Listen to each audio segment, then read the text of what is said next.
जय श्री कृष्णा दोस्तों, स्वागत है आप सभी का अपने YouTube चैनल शिव पार्वती धार्मिक कथा में। भाद्रपद माह की कृष्ण पक्ष की अष्टमी तिथि को कृष्ण जन्माष्टमी का त्योहार मनाया जाता है। कृष्ण जन्माष्टमी के दिन जन्माष्टमी व्रत कथा अवश्य पढ़नी या सुननी चाहिए और दूसरों को भी सुनानी चाहिए। इससे भगवान श्री कृष्ण की कृपा सदैव बनी रहती है।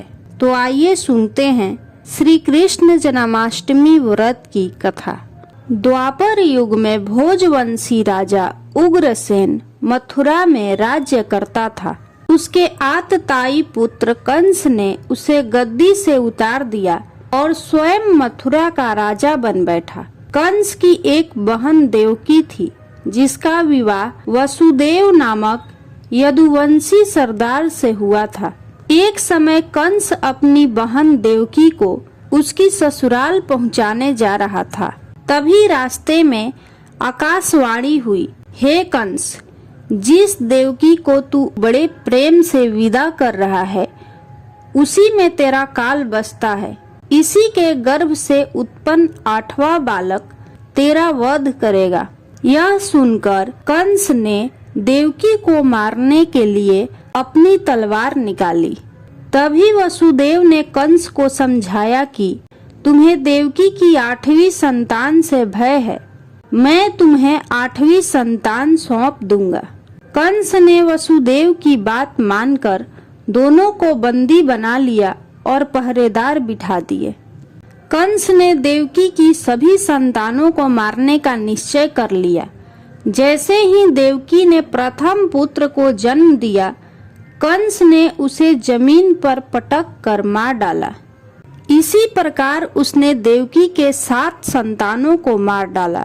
भाद्रपद मास में कृष्ण पक्ष की अष्टमी तिथि को अर्धरात्रि में भगवान श्री कृष्ण जी का जन्म रोहिणी नक्षत्र में हुआ और जन्म लेते ही जेल की कोठरी में प्रकाश फैल गया और आकाशवाणी हुई कि इस बालक को तुम गोकुल में नंद बाबा के यहाँ छोड़ दो और उनके यहाँ कन्या जन्म हुआ है, उसको यहाँ लाओ। तभी सभी पहरेदार सो गए, हथकड़ियाँ खुल गईं। वसुदेव जी श्री कृष्ण को टोकरी में रखकर गोकुल की ओर चल दिए। रास्ते में यमुना नदी श्री कृष्ण भगवान के चरणों को स्पर्श करने के लिए ऊपर की ओर बढ़ने लगी। श्री कृष्ण ने चरण आगे बढ़ाया और यमुना नदी को छू लिया और यमुना नदी शांत हो गई। किसी प्रकार वसुदेव जी नंद बाबा के यहाँ पहुँचे और बालक कृष्ण को माँ यशोदा के बगल में सुलाकर कन्या को लेकर वापस कारागार में आ गए। जेल के दरवाजे पुनः बंद हो गए। वासुदेव जी के हाथों में पहले की भांति ही हथकड़ियां पड़ गईं। पहरेदार उठ गए। कन्या की रोने की आवाज आई। कंस को सूचना दी गई। कंस ने कारागार में जाकर कन्या को लेकर पत्थर पर पटक कर मारना चाहा। तभी कन्या हाथ से छूटकर आकाश में उड़ गई और बोली, अरे मूर्ख, मुझे मारने से क्या होगा? तुझे मारने वाला तो वृंदावन में जा पहुंचा है, वह जल्द ही तुझे तेरे पापों का दंड देगा। इतना कहकर वह कन्या अंतर्ध्यान हो गई। तब कंस ने श्री कृष्ण को मारने के बहुत प्रयास किए। श्री कृष्ण भगवान को मारने के लिए अनेक दैत्य भेजे, परंतु श्री कृष्ण ने अपनी अलौकिक शक्ति से सभी दैत्यों को मार डाला।